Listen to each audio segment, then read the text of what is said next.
સુરતમાં મોડાભાગળ વિસ્તારમાં માતા પિતા માટે લાલબત્તી સમાન કિસ્સો સામે આવ્યો છે। ચાલુ ટ્રેક્ટરમાંથી બમ્પ આવતા 3 વર્ષીય બાળક નીચે પટકાયું અને મોત નીપજ્યું। બાળક પટકાતા ટ્રેક્ટરનું ટાયર ફરી વળતા બાળકનું મોત નીપજ્યું હતું। તેમના કાકાએ હાથમાં પકડ્યું હતું, પરંતુ બાળક છટકી ગયું હતું। સુરતમાં મોડાભાગળ વિસ્તારમાં માતા પિતા માટે લાલબત્તી સમાન કિસ્સો સામે આવ્યો। ચાલુ ટ્રેક્ટરમાંથી બમ્પર આવતા 30 વર્ષીય બાળક નીચે પટકાયું અને મોત થયું।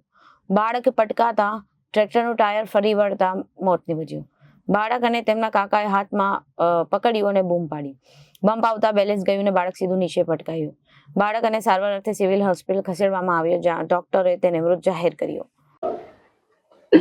મોડાભાગળથી આવતા હતા ને રસ્તા પર જમ્પ આવ્યો તો એમાં જમ્પથી કૂદી ગયું છે। જમ્પ આવ્યો ને છોકરા કેવી રીતે જમ્પ આવે? રોડ પર જમ્પ પર નહીં આવતો, જમ્પ રોડ પર જમ્પ આવ્યો ને એમાં કૂદી ગયો છે। એમ જમ્પ આવ્યો એટલે તે છોકરા કનો પકડેલો તો પણ એ છૂટી ગયો છે। કેટલા વર્ષનો તો શું નામ? 3 વર્ષનો છે ને આકાશ એમનું નામ છે। તમારે ક્યાં રહેવાનું?